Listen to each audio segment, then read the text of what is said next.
আসসালামু আলাইকুম ভিউয়ার্স। ধরো তুমি এমন এক সময়ে বাস করছো যখন কোনো শহরে নেই কোনো প্রযুক্তি, মোবাইল গাড়ি আর বিদ্যুৎ, চারপাশে শুধু ভয়ঙ্কর জন্তু আর বেঁচে থাকাই সবচেয়ে বড় চ্যালেঞ্জ। আজকে আমরা এমনই একটি পরিবারের গল্প শুনবো, দ্য ক্রুডস।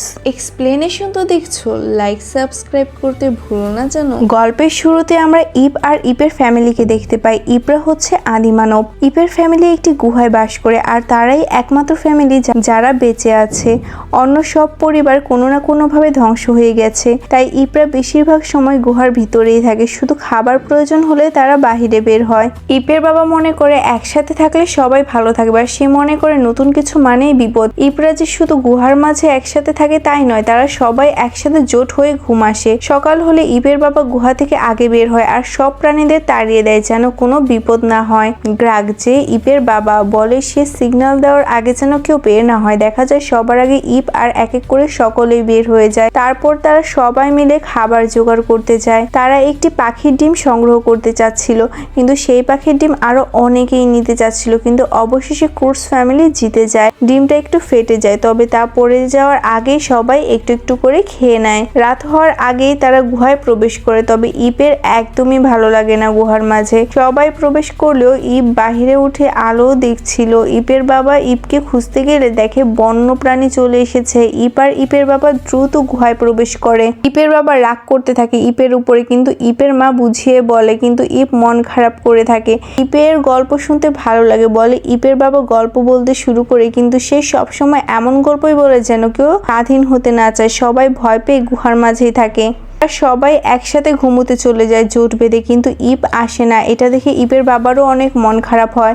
গভীর রাতে ইপ এক অদ্ভুত আওয়াজ শুনতে পায়। ইপ এক ধরনের আলো দেখতে পায় যা সূর্যের আলোর মতো। ইপ গুহা থেকে বের হয়ে আলোর পিছনে যেতে থাকে। ইপ দেখে অনেক অনেক আলো। ইপ দেখে একটি লাঠিতে অনেক আলো জ্বলছে। সে ওইটা ভালো করে দেখছিল, কিন্তু তার পিছনে একটি বন্য প্রাণী ছিল। ইপ এটা বুঝতে পেরে হামলা করে দেয়। হঠাৎ দেখে মানুষের হাত আর প্রাণীর পোশাক পরা একটি ছেলে। ইপের বাবা বুঝতে পারে ইপ গুহার বাহিরে। ইপ দেখে এই ছেলেটি আলো জ্বালাচ্ছে। তখন ছেলেটি বলে এটি আগুন।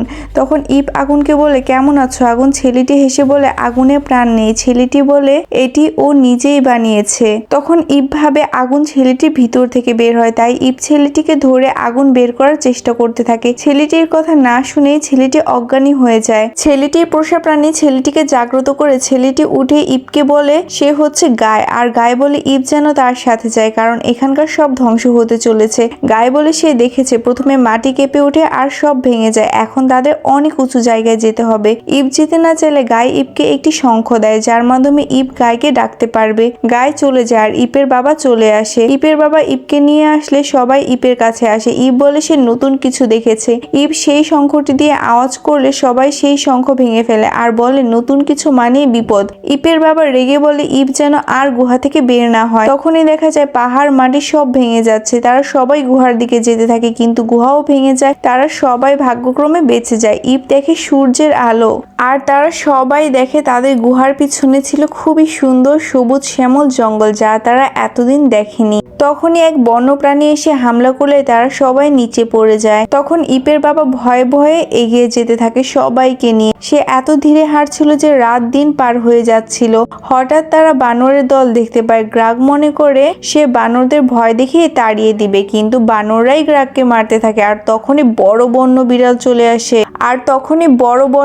চলে আসে। যদিও এটাকে বাঘ বলেই মনে হয়, কিন্তু ইপরা যেহেতু এটাকে বন্য বিড়াল বলে, তাই আমরাও বিড়ালই বলছি। হঠাৎ সব প্রাণীরা লুকিয়ে পড়ে। ইপরা ভাবে তারা অন্ধকার দেখে ভয় পেয়েছে, কিন্তু দেখা যায় একদল ভয়ঙ্কর পাখি যে কোনো প্রাণীকে পেয়েই খেয়ে ফেলছে। তখনই ইপ একটি শিঙে ফু দিলে গায়ে শুনতে পায়। গায়ে কাছাকাছি ছিল আর সে দৌড়ে ইপের কাছে যেতে থাকে আর যে আগুন জ্বালিয়ে নেয়, আর একদম হিরোর মতো ইপকে আর আগুনকে ধরে ইপকে পাখিদের থেকে রক্ষা করে। পাখিরা চলে গেলে ইপের বাবা আর তার ফ্যামিলি গায়ের কাছে এসে ভয় দেখাতে থাকে। গায়ে ইপকে পিছনে সরিয়ে বলে গুহা মানবরা ভয়ঙ্কর হয়ে থাকে, দূরে থাকো। গায়ে বুঝতেই পারে না যে এটা ইপেরই ফ্যামিলি। গায়ে বলে এদেরকে মারতে হবে। ইপ বলে তার প্রয়োজন নেই, এরা ইপেরই ফ্যামিলি। তখন গ্রাগও ইপের মতো ভাবে। গায়ের ভেতর থেকে আগুন বের হয়। কেউ কিছু বলার আগে আগে গ্রাগ গাইকে চেপে ধরে আর গায়ে আবারও অজ্ঞান হয়ে যায়।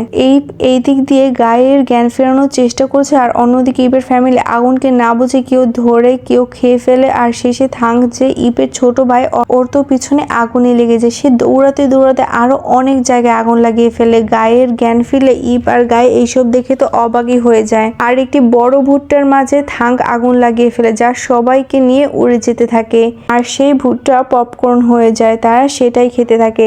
সকাল হলে গায়ে লুকুতে থাকে কিন্তু ইপ গাইকে ধরে ফেলে। গায়ে বলে এখান থেকে যেতে হবে, এখানেও সব ধ্বংস হয়ে যাবে। ইপের বাবা ইপকে বলে গাইকে যেন ছেড়ে দেয় কিন্তু ইপ বলে না, গাইকে তাদের প্রয়োজন কারণ গায়ে আগুন জ্বালাতে পারে। তাই গ্রো গাইকে একটি কাঠের মাঝে আবদ্ধ করে নিয়ে যেতে থাকে। গায়ে থাকতে চায় না, সে বলে তার স্বপ্ন পূরণ করতে হবে, সে ভবিষ্যতে যাবে, একটি সুন্দর কাল চাই তার। কিন্তু ইপের বাবা বলে এত দূর তারা যাবে না। তখনই আরেকটি পাহাড় ভেঙে গেলে গ্রুক বলে তারা ওই পাহাড়েই যাবে। সবাই চলতে শুরু করে। তারা পাহাড় নদী সব পার হতে থাকে আর ক্লান্তও হয়ে যায়। তারা খেতে চায়। বৃদ্ধ দাদুর এত ক্ষুধা লাগে যে সে গায়ের পোষা প্রাণী খেয়ে ফেলতে চায়। গায়ে না করে তখন গ্রাগ বলে আসল পুরুষ মানুষ পোষা প্রাণী রাখে না। তারপরে গ্রাগ একটি বড় ডিম দেখতে পায়। থাঙ্ক অনেক ক্লান্ত থাকে, সেই ডিমটি আনতে পারে না। বৃদ্ধ দাদি খাওয়ার জন্য আরো পাগল হতে থাকে যে সে তার নাতিকেই খেতে চায়। তারপর গায়ে ইপকে বলে তারা একসাথে শিকার করতে পারবে। তখন গায়ে একটি নকল পাখি বানায় কিন্তু তারপরও তারা এলোমেলো করে ফেলে যার ফলে পাখি বুঝতে পেরে তাদেরই পিছু নেয়। কিন্তু ইপ খুব ভালো করে লড়াই করে আর গায়ের পাতা ফাঁদে পাখিটি পড়ে যায় আর পরে তারা সবাই পাখিটিকে রোস্ট করে খেতে থাকে। তখন ইপের বাবা একটি গল্প শোনায় যে একটি ফ্যামিলি ছিল যারা গুহার মাঝে থাকতো আর হঠাৎ তাদের গুহা ভেঙে গেল। তারপর তারা একজনের সাথে চলতে লাগলো আর সবাই মারা গেল। এটা শুনে গায়ে বলতে শুরু করে একটি শেরনি ছিল যে গুহায় থাকতো। তার প্যারেন্টস বলেছিল বের না হতে কিন্তু শেরনি বের হয় আর সে চলতে থাকলো আর যত এগিয়ে যায় ততই সে সুন্দর কিছু অনুভব করে আর নতুন আলো দেখতে পায় আর হঠাৎ সে উঠতে থাকে এক সুন্দর ভবিষ্যতের দিকে। ইপের বাবা বলে এমন কোনো জিনিস নেই। গায়ে বলে আছে আর সে সেখানেই যাচ্ছে। তারপর তারা ঘুমোতে চলে যায়। সকাল হলে দেখা যায় তারা যেখানে ঘুমিয়েছিল সেই পাহাড়ও ভেঙে গেছে আর তারা এত সাইডে ছিল ও যে গায়ে পড়ে যাচ্ছিল। তখন ইপের বাবা গাইকে ধরে ফেলে। গাইকে বলে ওই শেরনি উড়ে গিয়েছিল কিভাবে? গায়ে বলে তখনই বলবে যখন তাকে বের করবে। ইপ থাঙ্কের সাহায্যে গাইকে দূরে ফেলে দেয় ওর বাবা থেকে। ইপের বাবা দেখে সামনে খুব কাটা আর গায়ে সেখানেই দাঁড়িয়েছিল। ইপের বাবা গায়ের থেকে জানতে চায় কিভাবে তারা এই কাটা পার করবে। গায়ে বলে সে বলবে যদি তাকে এই কাঠের টুকরো থেকে মুক্তি দেওয়া হয়। গ্রোক রাজি হয় আর গায়ে সবাইকে একটি করে জুতো বানিয়ে দেয় আর ইপকে সবচেয়ে সুন্দর জুতোটি বানিয়ে দেয়। ইপ অনেক খুশি হয়ে যায়। ইপের বাবা ইপ আর গাইকে দূরে সরিয়ে দেয়। সবাই গাইকে জিজ্ঞেস করে সে এইসব আইডিয়া কোথায় থেকে পায়। তাই বলে সে এটাকে ব্রেইন বলে। থাঙ্ক বলে আমাকে ব্রেইনের সাথে পাঠানো হয়নি। রাগ বলে আমাদের অনেক শক্তি আছে, সেটার দরকারও নেই। তারপর গায়ে তাদের আরো বিভিন্ন আইডিয়ার মাধ্যমে বিপদ থেকে উদ্ধার করে উঁচু পাহাড়ের দিকে নিয়ে যেতে থাকে। যেমন বানরদের এরিয়া কলা দিয়ে পার হওয়া, বৃষ্টি হলে ছাতা মাথায় দেওয়া। তারা সমুদ্র পার হয়ে খুব মজা করতে করতে এইসব ইপের বাবা গ্রাগের একদম ভালো লাগছিল না। তার খুব হিংসে হচ্ছিল যে তার ফ্যামিলি গাইকে ভালোবাসছে। হঠাৎ তারা দেখে পাহাড় নিকটে কিন্তু তার আগে পাজল গেমের মতো রাস্তা যেখানে অনেকগুলো রাস্তা। গায়ে সবাইকে একটা করে শঙ্খ দেয় যেন সবাই আলাদা আলাদা রাস্তায় যে পথ খুঁজতে পারে আর বিপদে পড়লে আওয়াজ দেয়। গ্রাগ সেটা মানতে চায় না। সে বলে তারা সবাই একসাথে থাকে। তখনই তাদের পাহাড়ে ধস নামলে তারা সবাই নিচে পড়ে যায় আর আলাদা হয়ে যায়। তখন গায়ে সবাইকে আওয়াজ দিয়ে সাহস দেয়, বলে যে সবাই এগিয়ে চলো, রাস্তা পেয়ে যাবে তোমরা। সবাই এগিয়ে যেতে থাকে। স্যান্ডি আগা আর দাদিমা তাদের বুদ্ধিতে বের হতে থাকে। এমনকি ভীতু থাঙ্কও তার বুদ্ধি দিয়ে এগিয়ে যায়। ইপকে ফুল দ্বারা পথ দেখায় গায়ে। ইপ আর গায়ে একসাথে বের হয়। থাঙ্কও বের হয়ে আসে। তারপর স্যান্ডি আগা আর দাদিমাও বের হয়ে আসে। শুধু গ্রাগই বের হতে পারে না। সে আওয়াজ দিচ্ছিল তখন আগা যায় গ্রাগকে আনতে। থাঙ্ক যে প্রাণীটির সাথে বের হয়েছিল তাকে তার পোষা রেখে নেয়। তারপর সবাই একটি সুন্দর জায়গায় গল্প করতে থাকে আর অনেক খুশি থাকে। গ্রাগ এসে রাগ করতে থাকে। আগা বলে আমি উপরে যাচ্ছি, তুমি বাচ্চামো করা বাদ দিয়ে উপরে চলে এসো। গ্রাগ যায় না, সে অন্য কিছু ভাবতে থাকে। আগা সবকিছুর জন্য গাইকে ধন্যবাদ জানায়। গাই সবাইকে নিয়ে উপরে যেতে থাকে। সবাই চাঁদ তারা ভরা আকাশ দেখে অবাক হয়ে যায় যে এটা এত বেশি সুন্দর। গ্রাগও উপরে উঠে লুকিয়ে দেখছিল, শুনছিল। সবাই বলছিল যে সবাই গায়ের সাথে ভবিষ্যতে যেতে চায়। এইসব শুনে পরের দিন গ্রাগ তার লুক চেঞ্জ করে ফেলে আর সে নতুন নতুন আইডিয়া দেখাতে থাকে, কিন্তু তার সব আইডিয়া এলোমেলো হয়ে যায়। তারা যখন পাহাড়ের কাছে পৌঁছে তারা দেখে সব প্রাণীরা পাহাড়ের দিকেই আসছে আর পিছনে সব ধ্বংস হয়ে যাচ্ছে। গ্রাগ তখনই একটি গুহা দেখতে পায় আর সবাইকে গুহায় নিতে চাইলে সবাই বলে তারা গায়ের সাথে ভবিষ্যতে যেতে চায়, তারা গুহায় থাকতে চায় না। এটা শুনে গ্রাগ গাইকে মারতে চায়। গ্রাগ আর গাই দৌড়াতে থাকে। হঠাৎ তারা আঠালো এক কালো পদার্থে আটকে যায়। সেখান থেকে তারা একদমই উঠতে পারছিল না। তখন তাদের দুজনেরই মন খারাপ হয়। গাই বলে তার মা বাবা যখন মারা যায় তখন তারা গাইকে বলেছিল ভয় পেও না, এগিয়ে চলো সুন্দর ভবিষ্যতের দিকে, যেখানে সব সুন্দর থাকবে। সেই কালের খুঁজে এগিয়ে চলো, এক নতুন আলো। তখন গ্রাগ গাইকে বুঝতে থাকে। গাই আরো বলে ইপ ও ওর বাবাকে অনেক ভালোবাসে, যেমনটা গ্রাগ তার মেয়েকে ভালোবাসে। তখন গ্রাগ বলে পরিবারকে বাঁচাতে তাদের এখান থেকে বের হতে হবে আর এর জন্য গায়ের আইডিয়া লাগবে। তখনই সেই বন্য বিড়াল চলে আসে আর গায়ের পোষা প্রাণী কিছু জিনিস জোগাড় করে যার মাধ্যমে তারা একটি নকল বিড়াল বানিয়ে ফেলে আর অভিনয় দেখাতে থাকে যে বিড়ালটি আটকা পড়ে গেছে। তারা চিৎকার করতে থাকে। সেই বিড়ালটি নকল বিড়ালটিকে উঠাতে থাকে। সাথে সাথে গ্রাগ আর গায়েও উঠে আসে। গাই আর গ্রাগ ফ্যামিলির কাছে চলে আসে আর তখন তারা দেখে আরো সব ধ্বংস হচ্ছে। গ্রাগ বলে আমাদের নিয়ে চলো ভবিষ্যতে। তারা দৌড়াতে থাকে।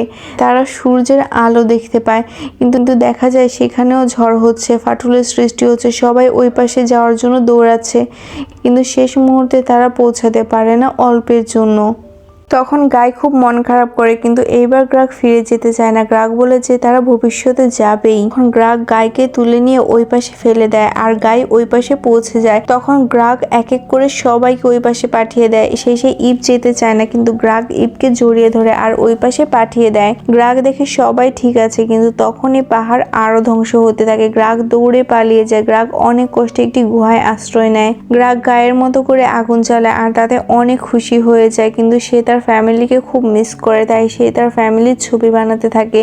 তখনই পিছন থেকে সেই বন্য বিড়ালটি চলে আসে। তবে এইবার বিড়ালটি খুব ভয় পেয়েছিল, তাই সে গ্রাগকে আদর করতে থাকে। গ্রাগও বিড়ালটিকে আগলে নেয়। তখন গ্রাগ ভাবতে থাকে এখন সে কি করবে, গায়ে হলে কি করতো। তখন গ্রাগ ভাবে সে কি করবে। তখন সে আইডিয়া বের করার চেষ্টা করে আর তার কাছে একটি আইডিয়া আসে। গ্রাগ বিড়ালটিকে নিয়ে একটি মনস্টারের হাড়ের ভিতর প্রবেশ করে আর সেই হিংস্র পাখিগুলোকে ডেকে আনে আর গ্রাগ আগুন ধরে রাখে, যার ফলে পাখিগুলো ওদের না খেয়ে ওই হাড় নিয়ে উড়ে যেতে থাকে। পথে গ্রাগ দেখে আরো কিছু প্রাণী যাদেরকে সে চিনতে পারে। তখন ওই প্রাণীগুলোকে নিয়ে যেতে চাচ্ছিল আর তখনই আবার সব ধ্বংস হতে থাকে। আর এদিকে ইপ বারবার শঙ্খ দিয়ে আওয়াজ দিচ্ছিল, কিন্তু বাবার কোনো আওয়াজ পাচ্ছিল না। সবাই কাঁদতে থাকে আর সবাই একসাথে শঙ্খ বাজায় মন খারাপ করে। তখনই দেখা যায় গ্রাগের আওয়াজ আসছে। গ্রাগ এই পাশে এসে পড়ে আর তখন ইপ ওর বাবাকে জড়িয়ে ধরে আর বলে আই লাভ ইউ বাবা। সবাই জড়িয়ে ধরে গ্রাগকে। সব প্রাণীরাও ঠিক আছে আর সবাই বন্য বিড়ালটিকে দেখে ভয় পেয়ে যায়। গ্রাগ বলে সেও একটি পোষা প্রাণী রেখে ফেলেছে। তারপর তার সামনে এগিয়ে চলে, যেয়ে দেখে সেখানে অনেক সুন্দর সবুজ শ্যামল একটি দ্বীপ আর সেখানে থাকতে শুরু করে খুশি মনে। ক্রুডস ফ্যামিলি তাদের বাসস্থান তো পেয়ে গেছে, কিন্তু এইবার আসবে তাদের আধুনিক হওয়ার লড়াই। চোখ রাখবেন ম্যাজিক টুন বাই বিএসএ। লাইক সাবস্ক্রাইব করে পাশেই থাকবেন কিন্তু।